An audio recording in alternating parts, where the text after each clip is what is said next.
Halo, assalamualaikum sobat sobo semuanya. Di video kali ini Somin ingin menyampaikan ya atau melihat perkembangan melon yang ada di kebun Ponorogo. Ini umurnya sekarang sudah 27 hari setelah tanam. Seperti itu.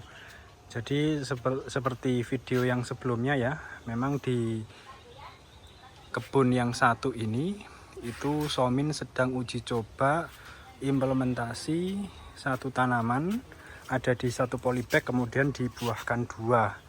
Jadi bisa dilihat ini kebetulan ada sweet net 9 ya, jadi Somin coba buahkan dua seperti ini. Nah ini buahnya juga alhamdulillah cukup seragam, dan ada beberapa yang belum diseleksi ya, artinya seperti ini kan masih kecil-kecil ya, jadi memang masih menunggu proses pembesaran dulu baru nanti diseleksi seperti itu. Dan alhamdulillah ini untuk pertumbuhannya baik ya. Jadi sistemnya kemarin itu Somin menggunakan drip seperti ini ya, jadi 2 drip kemudian dialirkan ke masing-masing polybag supaya nanti untuk kontrolnya itu lebih gampang seperti itu. Nah ini kenapa Somin memilih ini ya, drip emitter yang seperti ini, karena memang drip emitter yang seperti ini itu bisa dibuka tutup, berbeda dengan drip emitter yang satu kali pakai ya, yang merek Revulis atau Netafim.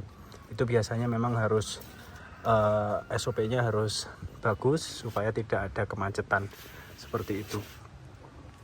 Oke, ini ada melon sweetnet. Kalau untuk penyakitnya ya alhamdulillah masih sangat terkendali ya. Walaupun memang ada beberapa yang seperti ini keriting.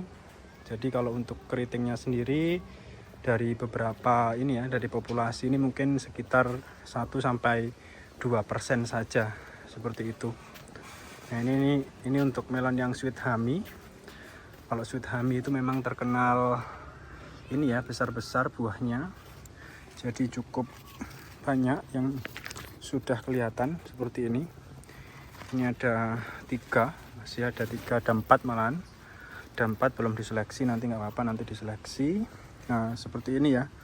Resiko dari tanam dengan kerapatan tinggi itu adalah rawan jamur. Jadi bisa dilihat ya, ini sudah kelihatan putih-putih, ini adalah embun tepung sebenarnya, tapi masih terkendali ya, artinya belum sampai banyak dan menutupi daun. Ini bisa diantisipasi dengan penyemprotan fungisida seperti itu. Ada beberapa yang sudah kelihatan besar juga, ini bisa dilihat. Nah ini cukup besar ya, seperti itu. Kemudian kalau yang lain ini sweet honey ini sebenarnya bagus-bagus ya. Jadi kalau dari pertumbuhannya itu, pertumbuhan horizontalnya atau tunas airnya itu bisa panjang-panjang. Nah insya Allah kalau misalkan tunas airnya panjang dan besar-besar seperti ini, itu insya Allah nanti akan membawa cikal bakal buahnya yang besar juga. Nah ini Somin kasih ini ya, mungkin tunjukkan beberapa yang sebenarnya melonnya ini termasuk anomali ya. Jadi memang pertumbuhannya ke atasnya itu kurang, tapi kemarin ini untuk pertumbuhan ke sampingnya itu cukup besar. Sebentar, Somin tunjukkan dulu. Di sebelah sini kemarin, sebentar dicari dulu.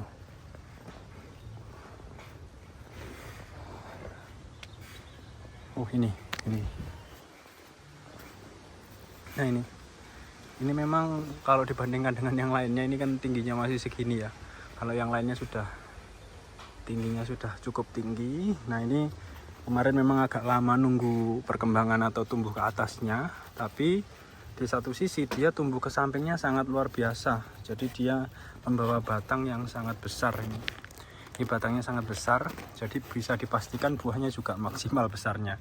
Ini padahal polinasinya ini ya mungkin masih baru, tapi buahnya cukup cepat besarnya. Jadi nanti kita coba lihat juga hasil akhirnya itu seperti apa, seperti itu. Oke, kemudian ada melon yang Somin uji coba juga. ada Max Melon Jepang ya.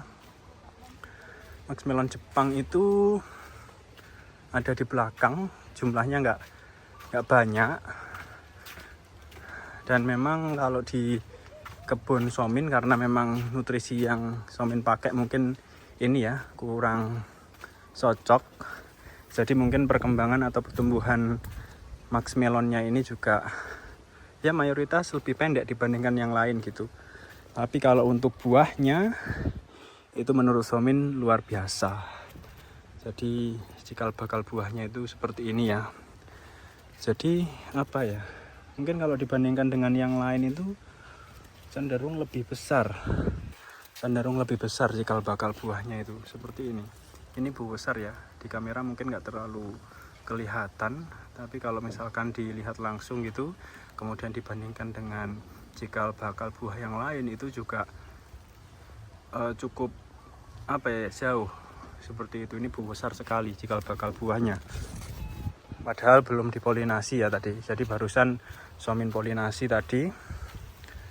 Kemudian untuk pangkas tunas airnya ini juga sudah kemarin Somin lakukan, jadi ini sudah bersih ya. Jadi memang greenhouse-nya sudah Somin bersihkan. Nah ini ada yang 3 ya. Jadi kalau kayak gini nih, lihat 1, 2, 3. Wah ini sangat luar biasa. Jadi yang seperti ini memang sengaja Somin biarkan dulu. Insya Allah mungkin besok baru diseleksi lagi untuk melihat perkembangan yang lebih lanjut ya. Nah intinya kenapa kok bisa ngangkat ya, artinya bisa dibuahkan lebih dari 1 itu, kalau menurut pendapat Somin itu kuncinya ada di akar ya, atau perakaran. Jadi semakin tanaman itu mendapatkan ruang yang lebih untuk pertumbuhan akarnya, maka buah itu bisa diperbanyak seperti itu.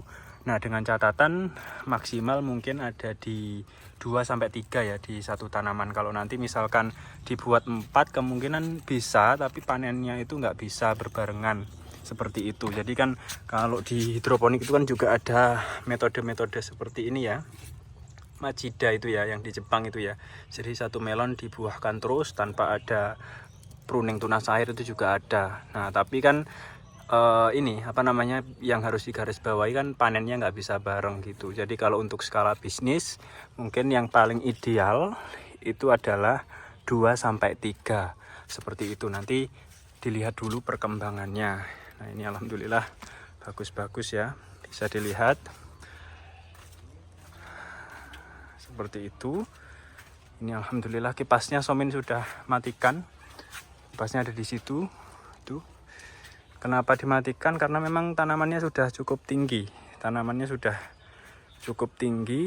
Sehingga nanti apa namanya, daripada merusak tanaman yang di atas, itu lebih baik Somin matikan terlebih dahulu seperti itu. Nah ini seperti ini, bisa dilihat kanan kiri lebat, kemudian pertumbuhan daunnya juga bagus. Nah ini Somin spill ya. Jadi kalau untuk pupuknya itu sebenarnya di sampai umur 27 HST ini, itu untuk luasan kebun sebanyak 600 ini, ditambah itu kebun yang sana ya, itu sebanyak 1000-an tanaman, itu masih habis pekatan 100 liter ya. Jadi pekatan AB mixnya itu baru habis 100 liter dengan hasil tanaman yang seperti ini. Seperti itu.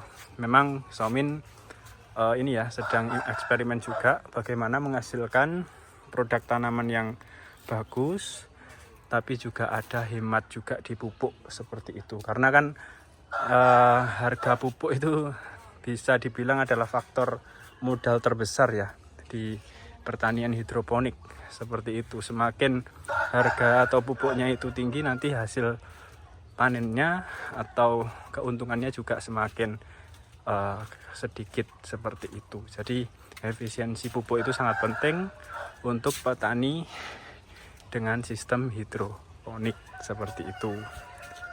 Oke, ini ada Fujisawa.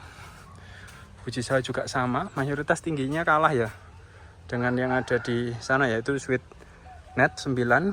Kalau ini Ini seragam ini sweet hami semua. Ke sana, ke depan sweet hami semua. Ada beberapa yang sudah besar seperti ini, kemudian yang satu kecil, nggak apa-apa. Kalau dari pengalaman sweet hami memang seperti ini ya, walaupun yang ini besar duluan, kemudian yang ini kecil, ini ada 3 ya malah ya, ada 3. Nah itu nanti tetap bisa nyusul seperti itu. Itu Somin sudah pernah uji coba juga sebelumnya. Jadi satu tanaman sweet hami ini itu produktivitasnya bisa sampai 6 kilo. Jadi per buahnya itu bisa 3 kilo. Itu mungkin nanti Somin kasih fotonya ya di video ini ya, reviewnya seperti apa, seperti itu. Nah ini mayoritas seperti ini. Somin buahkan 2 dan memang kerapatannya sangat luar biasa ya di sini ya. Ini ada yang nempel di tadi buahnya ada di sini. Somin keluarkan dari polybag supaya bawahnya nggak gampang busuk terkena kelembapan dari kokopitnya. Oke, mungkin itu saja ya dari Somin. Akan Somin update perkembangannya lagi nanti. Jadi jangan lupa subscribe untuk mendukung channel ini. Bye bye sobat sobo semuanya.